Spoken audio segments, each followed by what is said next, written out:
on said ya adenicity ono enyo yango fa bibi mfiri ba bi mo yanga so obi nko to bibi mra mimi hu sa ade ni bi wo ba bu o di ase ena ayi Old Testament eyadie Old Testament kania ni eva nyai ema for ye ni eva mrechi anantwie ene di bo for ye ene Christ ba ni ye di bo and there are certain things you want one papa yesu ba ye no oba cancel no oh enu ejuma no because say abawie ye enu ejuma no abawie ya for one money ade ni sa science of ye ni nyina no abawie ye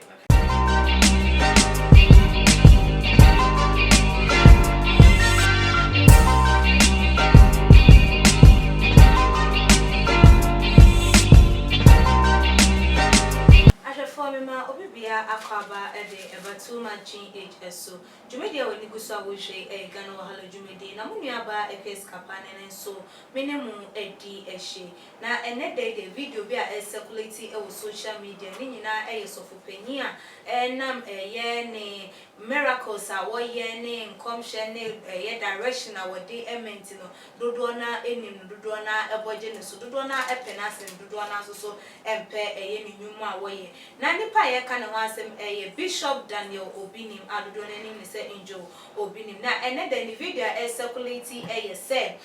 wo gina ye na sorry dem a wo kase yawada eda ye ni mu anase yawada ebebe yi ho no na chese akwankyera wo de ehwehwe so milk akwankyera wo susu se asori be bia se wo kumase wo hin utakra de be bia wo bia wo no de wonsem yesu ba ye wansem nti no so nya de se wo ba no no so eba ababa besem enti se wo ye na asori ba se wo nye na asori ba na wo ta yusu word se obi nim fans ha no na wo de atu je se wo bia eba ene milk de won pe baako na won fam bra na nyame ebe nam so aye ensenche ne nyame be nam so ada ne ho edi akire ne mana ewei aye akwankyere nyankopon ede amano a chese wo se won fam bra ne nsori ma na ebiem nso so no wo bibia obi wa bepie ne nasibia no watimi enya oje na ebusuafo man ko hwe video ne ba ye beto aso onipa bia wo hwem ya wo ye obi nim asole ba na wo ye obi nim ho fan onyankopon twedi ampon one ne ba Jesus Christ adaworo ma kasa akire me say ya wada ebey yenye program kese ewo Accra branch ha no Awurade ni tumi ebeboa yen ono Awurade be sane abehwe yen ogie ne be fi ne nchen abegye yen eti nyankopon ya adomo a ya wada ebey onipa bia wo ye obi nim asole ba na wo ye obi nim fan so ba Accra sole Kumase Tema Takoradi Cape Coast Swedro enyinam oboase hwan ye nyina ba bi obi nim fans obi nim ba bia wo bia no jawada eda yanim ye program kase wo Accra asolifia obi eba wo de mock ebeba obi eba wo de mock ebeba obi eba wo de mock ebeba obi eba wo de mock ebeba Accra Accra Accra Accra Accra Accra Accra Accra Accra o say yeah yeah yeah Accra Accra Accra o say yeah yeah yeah Accra oh yeah Greater Accra oh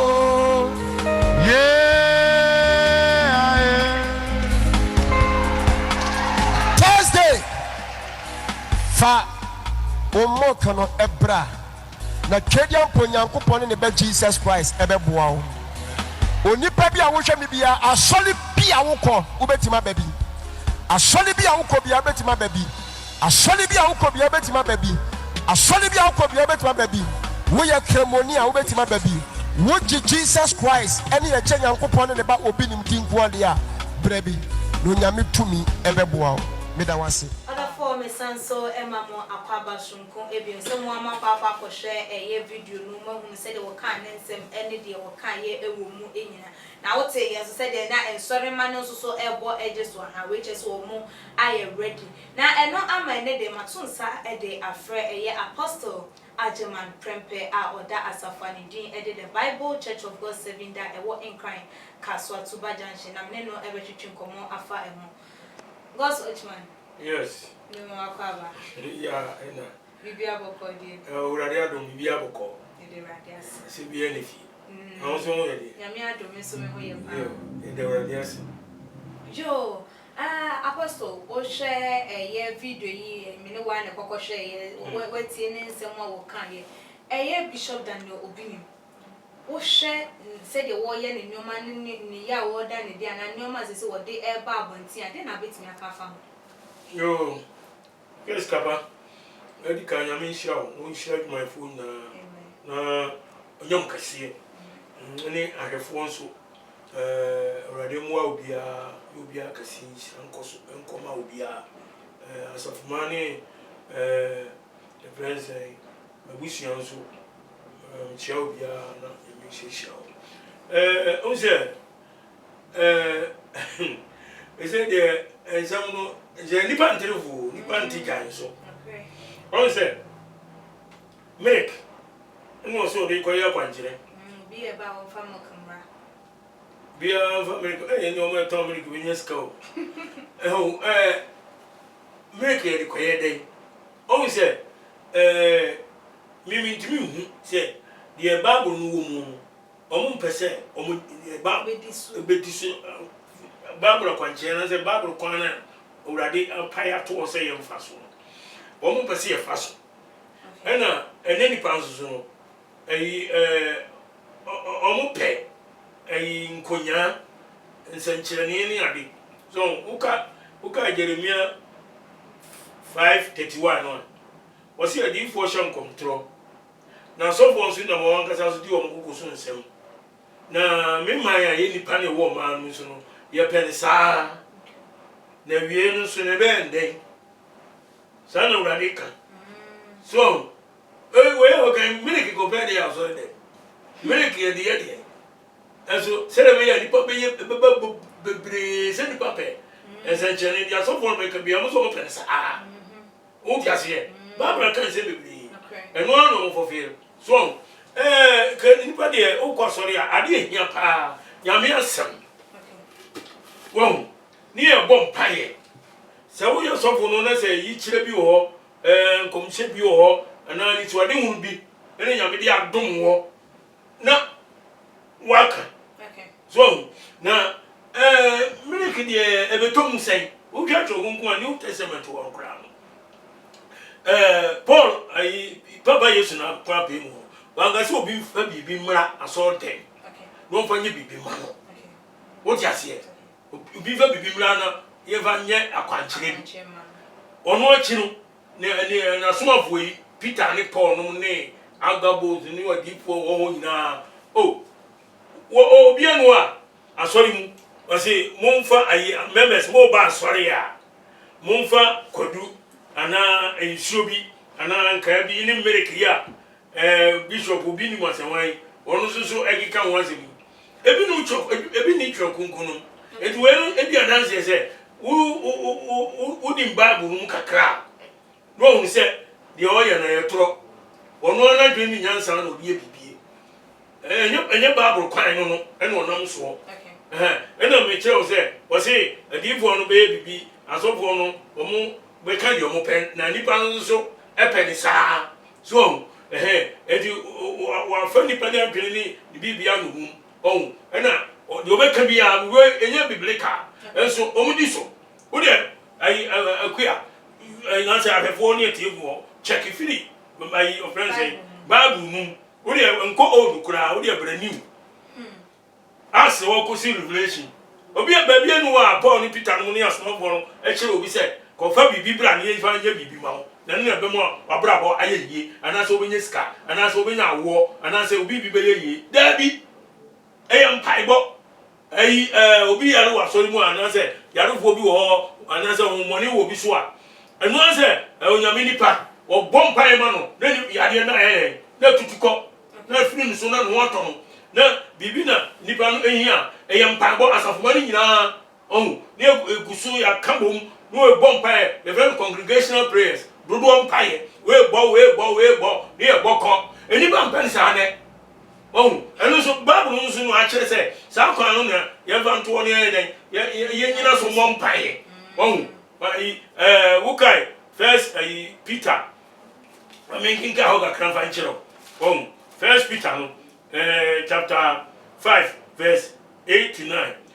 verse 7 to 9 ye ka ho no o se mumfa mudagene ene mu hawo enyina ento ne so efiri se odwene mu ho wahu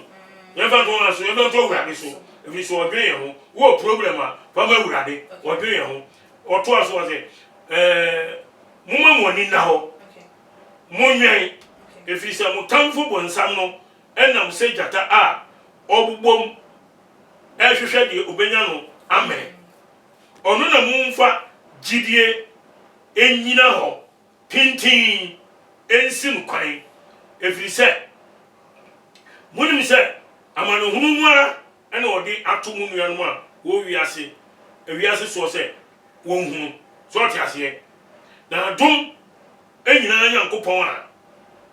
wafra mu abane ne da animonyam no asen mu ewo Yesu Kristo mu no ono na se munya hunu amane kakra obesiesie mu ama mo aye pe no be ma mo so no ase ati wodi ase edi when you use so for asem wo kan o kama church no edom na ono obi anzo so wasu ono obonsam no bom se tata we do kenya na me die vegidie nyina opintin sin kwai evie bia ebe ensem wo mu very you vie bia no correct mo mani ti vie bia ndu ko so fu ono ka church when ensem bi how we wo ma me na ya wu nua na ya oni nsem mani nyon ho ma e wo vie bia bonsam wo ba bia enti no wo se ya David how near Vamra, eti yanyiri ho ne den yamon pai yensin kwan na yenye hu na mane kakra ama no is a problems or how ne atete ani penam no ye be fam na onye fam kakra no so be siesie mu no mo ye pe mo to magina e je no ne Yakobon onye fa ne be bebre mu a ugusu bompa na dakope no onyame ayo bisa dia ma apostle minchawa no ye share eye Bible mu a eye na wodifo bi a na one ne yire ne ma e na na wodifo ni wuye na wojaka e ma akafo na omo ba na nko mo ba befa eye enkwada na na ewo ho no mo de o makwa tia eye papa ne kana wode no na no na difo foforo ba ye a chese ne yire ni hu no o ka che ne se wo ko adifo wawu na eye akafo aba o mo ba befa ye ma mbenu ye de wo mo akọ ho na difo no ebusa ne se wo eye enwu wo ho no a wo odi ye ya o ma ne kokko o ma ankwala ne kokko je ye hina efie mu ba yo fele with eye oil ede ema wo mu enti se kakra wo no e na o de konyame animu a wo hira so ema ne ye bebre enti se o osofo bi e kase obi mfa bibi embra so redemu na won fa nya kwanche ma na so won fa onye na enye nhira fa mo ma boni be na nka ewu yo Chris kabam da si on se we o kema ni bio single person and assassin with a two no one o ye ya so ya sem okay ni is that minus him ebi a wa ba mo mpaibo so tiase na machel se kufa we na se ye fasten na se any eyi bia be kama kuma hunkun direction be ba no be ka chero so tiase no akwa we ni o si asori o ani obi an van medic e mra so dem na apostle na dem on ka se bi obi fa oyo mbra na se on ka se asori no munyi na bia obi an fa oyo mbra wo hira so de amomu ana obi an to hanki mbra wo hira so de amomu ebi nsi wa ebi o to hanga jibone oyo ni ayi o friends we mi na e dia kwa koma so bu ni wo hira so amomu sese enti asofo na wo mo ma wo mo nsori ma to handkerchief to eye oyo de ba hira so e de mo no pa che se enye ne kwan so anu no ana o david ure se me di ka che o se ayi urade Yesu wa nka che obi aso nkoto bibi brada o di ase tu Paul ne Peter asoma bo no obi an fa bibi ankoma wo mo ama wo anfa nye mpaibo ama wo tio mpaibo ni nyina in the name of Jesus Christ can it tonight na sa ayu sabunu ne ade wo Elijah Elisha no mo ye ni ade no ene nya sa ye yusum yo no koye konfusam ne na de tie ne se de awurade akanie na wo ka ayi oyere bi asem so se me mfa me mka sa asore man to oyere mara nhira so ma wo ana se bibi ti se ayi handkerchief bi me nhira so ma wo me ebile bi abasini kwa na minimo awurade no 1980 odinfo bi anam kona sore no me adi nsuo ubu na de aba wo hira so handkerchief ubi anto wa handkerchief mfamra ne de akoye na do no na na minimo hwe wo di ase hwe na wo coach of ngunu a oye ne de no wo say mu bi ayare ana James chapter 5 verse 14 and 15 and I'm making card mu bi ayare ana manon frɛ asafo mu mpanimfoɔ no mabɔ no so mpae na wɔnsra ne ho awurade din na gidie mpae bɔ abɛgye ɔyarefoɔ no nkwa na awurade bɛma no so mini ɔbɛsa ne yareɛ na sɛ wayɛ bɔne a wɔde bɛfiri no wɔn obi saa difoɔ yi a obi num no ni adeɛ wɔn tumi frɛ obi sɛ yɛ mmra na yarefoɔ bi mmra ne asɔfoɔ no ne mpanimfoɔ ɛmɛtwa no ho hyia ne yɛmmɔ no so mpae wɔn nyɛ saa de no bi Bible says ne yɛ awurade Yesu Mark chapter 6 verse 13 ɔsoma asuafoɔ no wɔsɛ mo nkɔsa ya nkɔka nsɛmpa no na mo nsa ayarefoɔ kurom ɔyareɛ na mo tutu ahomɔne na ɔde ɛngo ɔmo de ngo kɔɔ ɛyɛ ɔyɛ na ɔmo ba de report ba sɛ ahomɔne kora brɛ ɔmo asi ama ho eti ɔmo sa nya de ba ɔmo de ɛngo ɛsra ayarefoɔ pii ɛma ɔmo nya ayaresa so eti Jesus commanding ɛsɛ ɔmo nyusu eti ɔyɛ no ɛno nso nyɛ nipa no ɔyare no na ɔka kyɛ sɛ ɔkotɔmra enye nipa na ohunu amane na anga sɛ ɔkotɔ bibi mra so ɔde aseɛ asɔre yɛ de connection wo ebo afɔre ebo a yɛ tuam dusu odudu ɔhu eni sɛ obo ɔno mi ka sɛ wɔyare ɔsan so ya no oni bi oni sika ko ɛde kɔtɔ ɔyɛ ni bi ɔsan so ɔka kyɛ sɛ ɔkotɔ ɔyɛ famra na ba yɛ kwankyɛma kɔtɔ eyimereke bra kɔtɔ wee bra kɔtɔ handkerchief kɔtɔ ntoma kɔtɔ akradeɛ no mu ne nneɛma bebree so obi kura agye nkokɔ bi ni ade yɛ rituals so na ɛnyɛ saa ni na me ɛkyɛ kwana no nyankopɔn kɔ ano ɛda hɔ ɛna osi ɛnyɛ dɛn yɛmfa so ɛsɛ sɛ nipa ɔpɛ nsɛnkyɛnne yɛ nwadeɛ ɔbonsam nso deɛ ɔbɛyɛ nneɛma bebree ɛde abiri nipa ni so enti ama ɛnɛ no woka nyamesɛm a nipa ntie ɛnɛ woka nsɛmpa paa kyerɛ nipa no yɛntie ɛnso adwuma awurade mu a yɛ paa ne kɛseɛ paa wo mu no ɛyɛ asɛmpa ka adwuma kɔka nsɛm no na nipa no obi yare a gyidie mpayɛ no ɛbɛgye ne nkwa wobɔbɔ ama no no nipa no ɔnɛ sɛ wɔ problem a na wobɔ ho mpaeɛ a ne nyame atie ɛnyɛ kɔtɔ wei ɛnyɛ fa wei bra nyɛ fa wei bra asɔre ɛne wɔn na abɔ yɛ tirim ɛne wɔn yɛ bibi saa apostle na yɛ hwɛ a ɛyɛ emra odifo kokɔ pie kuro bi so ohun sɛ kuro ne dabra ɛnyɛ fɛ no ɔhyɛ sɛ wɔn mfa ayo afɛfɛ ne nkyene ne ayi mbra na wɔn fa nsiesie ɛyɛ kuro no enti sɛ ohun ɔno so ohun sɛ bi ne church members ɔmo abra bɔ nkɔyie ɔmo abra bɔ agigya na ɛkwan nyame bɛfa so bɛde kɛyɛ no ɛkwan nyame bɛfa so nti ɛnka ne nyankopɔn yusu ɛyɛ wɔ clay ne ho nkɔne ba ɛnkyɛn ɛne wɔ yusu biem na ɛne wɔ yusu biem nti ɛne sɛ nyankopɔn yusu biem no wɔ yusu ebi a different thing nti ebi a ne sɛ nyankopɔn yusu moka wɔ yusu oil la difference bɛn na ɛwɔ because ebi no ma yɛ bi okay na me Ghana akora no me hu odifo papa bia wa hawo me ka chama me just me say me hu odifo papa bia ofi Nyankopon o Ghana sa school so I'm telling you ko kansa mu chire ni pa no hwe ayi Acts 21 verse ayi 10 me kinka ho na me fa nyina so nka sem kutuwa bi Acts 21 verse 10 na asiamfo ni sha hono obi ba ku bi ko na ye di ho enenan e wo kromu odifo bi a ne dinde agabo every Judi abai na oba ye nche no ofa Paul aboso e de echichire ne nan ene ne nsa e kan se de honhon konkon asie ni obarima aboso yi ya no dia no Yuda fo wo Jerusalem ebe chichire no sa ara se ne ma chichire me dia chichire masini na wo yinu ohye amanaman nsa ye tiwe no no ye ne wo a owo ho eno sere no se onko Jerusalem na Paul buya se aden na musu ebubu egba abubu makum ewo makuma ni oh sa odi wo agabu na baba tu so bo na omu Paul aboso ogu onimi ni pakura ne dia de ongo wo chense aboso no ye egu ono dia ne dia no ono fa de chichire ni na eni asene ni nsa ene wo se ebe nipa ne dia no obekọ ni Jerusalem wo mbe chi no achichire ne sa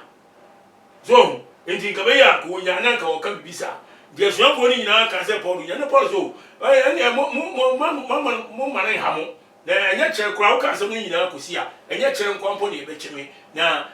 ebe yimi asha marama mu nsa na ewuo no kura ne ebe kumi a ne ekume wo dia se on se dia adenisity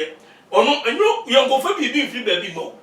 yanga se obi nko to bibi mra mimi hunu sa ade ne bi wo ba bu da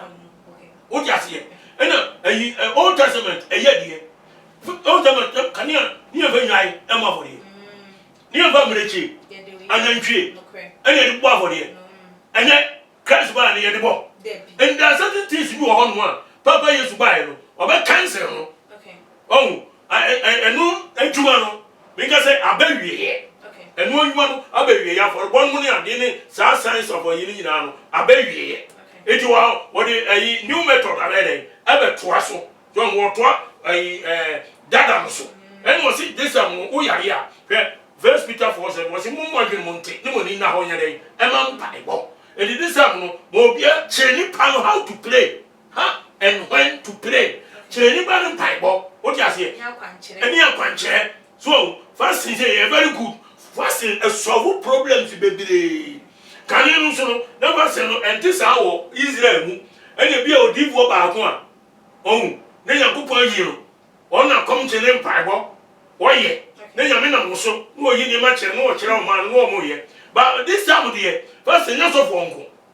enya odivo nko members ni nyina so be bia esimo nya fasting mo chere ko na se bibi ba enya na urade asiam se ade pa bi so na atafo no mo hwe so a no nyame abie kwan ama mo nsa aka wo ti ase sa akwanche ye nka se asofo nkwanye na eno de asofo asafo manu so timi ye bia eba ne sen na akwanchire de wo se ye nipa ba ko dia obi a wo be ye no 101 na enye asafo ni nyina de se fasting meme ka se fasting o si eno de asafo ma obi atimi ye bi na de na akwanchire se mo ki de enye de asafo ma no obi antimi ye bi na make fasting so ma make meme ka se fasting de yetimi asafo ni nyina atimi na de na akwanchire de asafo ni nyina antimi ye eno na se ayi akwanchire wo kan we no o de milk na yenye sa o de yen ena mi chese yen mo bi nkoto milk ana bibi ma so mu se ntin kasofo na mom na nkoto ma so wo no ena ese se bibi ena wo hunu wa so mu problem bi na e ba enka won kan che o mu se bi a ma hunu bibi se ndi asoro ma mum yempa e mo mpa e nchi kombe 3 days bi ni eva mo mpa e ni e bo mpa ya nya me bi yi adekodi a enya no afiri ya so ti ase wo ye fi wo me ho atoye na milk ne dia mimi hunu bi da se ye nkoto milk se wonu ngwa kwa na yusu milk wo asori statement na say me share dan ti ase o ba ho ti ase nzi so for no ai ono do wa kwanya so otimi tomok ne chema sorry man no for ye akwanchire no so say any kwan say sorry man to by so for no do wa kwanya so otimi dabi jofo un tom na milk no wa wo de ya akwanchire me nti ase na so otimi to oil de bomb pa ye ma yare for den to otimi tomok mfa nchema wo mo a wo mo so ewo ye oha mo hu ne say nka ebetimi ada no wo mo she be because e de wo yo akuam dasi o je onyankopon wa oil no tete ne ho mo yusu okay ena Christ time so oba e won say we use oil one fa bibia bio wo kan New Testament no Yesu time ni na chi ni na no obi a use bibia eka ayi oil ho oil de o se fa mo mpae wo tie bi ya oil wa che de ye fa mo mpae Everyone say yarefo. Emo mpa mu so. No ho beton. Esuafo ni ye adwuma. What you say? But milk some na some require milk ho. O se bibi enima bi koso a e wo nyamso mu a. Wo kan se ni am a che pasa de e koso mu ye na nya. What you say? Say na bi ga ko tu Jeremiah 5:31. O say a div wo hye nkontro. Aso wo so na mo wan kasa so eti won kokoso nsem. Say de mo pe no mo ka che nipa no. Ena o say o man no musu nipa no ye pe ni saa. De o mo kika na nya nipa no mo but o mo say ye pe ni saa. Ena o say na awieye no so mo be ye ni den. E dia sa no maka che. So ye mre na e pa but won say ni na to fa final words and futu ade be mai na odo telephone number to German. Okay. Tiefo ni afo me damase. Samo munya kwahwe na mo dem de twato no say me kase kan Peter chapter 2 no verse 1 to 3. O say tetenene edifo atofo ewo manu. Sanso na chechefo atofo so bede ebeba. Ono mo de ofekusem ene nsem bi a ehunhia beda de nipa no. Na omo nam ani breso ede na das ebe pe enipa ho mfaso. But some guy talk say bebre business no mo ye. And if you have to for that is on me back. And why don't you pray yourself for yourself? And it no one pie. And it no one chinkom. And it nyame bo be wi ase say we nipa. On nyame oni obi antem kwan wo. Ne ya nyama ye ne nyankopon nipa bebre nyama ne nyankopon yesu ne ye ban. Kwa wu nkoto dwa anim. Matthew Mambo we just no me conclude. Matthew 6 verse 5 down more come pa bon one say. Was it o bompire shenu piem o se o tuwe o here o problem here she wo dem na tupum na bo waja wo kukuo mu mpae no waja wo mu kukuo mu enima de nyina obeti aka obeti o why you be sad ama why don't you do that Christopher ye wonya na obeti aso na obi ati aso na o se o ya wonwade ne se cheni se de bi mu ya azan ne ade wuzu nim ne o ye na udimi kan na akokata o enam se wo pesika wo pawo wo paware wo padwuma wo pa bibi enti bo ba kwata no afa kwaso no na mani breso no ada da no agye sika nyina wo mo enti mi se Ghana ko obi ansa kra na dwene ene nipa eni ati enti muma ye fa difo atofo ne ense hunu bi ya omo keka no enfa na ada me tell say wa bompaye ebeyi na oni group bi nhia mo bompaye park bi so mo go jana bompaye enwumre wa go she baabi mo bompaye san baboa ama ni ma koyi enti mi dama se bebre se mo tie mi apostle adma prempem number ni 0544 262614 0544 262614 and 020 70 200 11 020 70 200 and 11. Madam, we now see me show be there. Yo, I was here for aha and a brother my acquire my dear Jumedi no esi apostle my prepare and a no a train como no. Also, I didn't trefa and send me home and it's a bibi a kind and I want to say bibi now also person one side and fire and come up with me there but too much in age. Your comment section with me so following where IG page at too much in age _ meeting at the APS Kappa. That's the name, your Besanisha.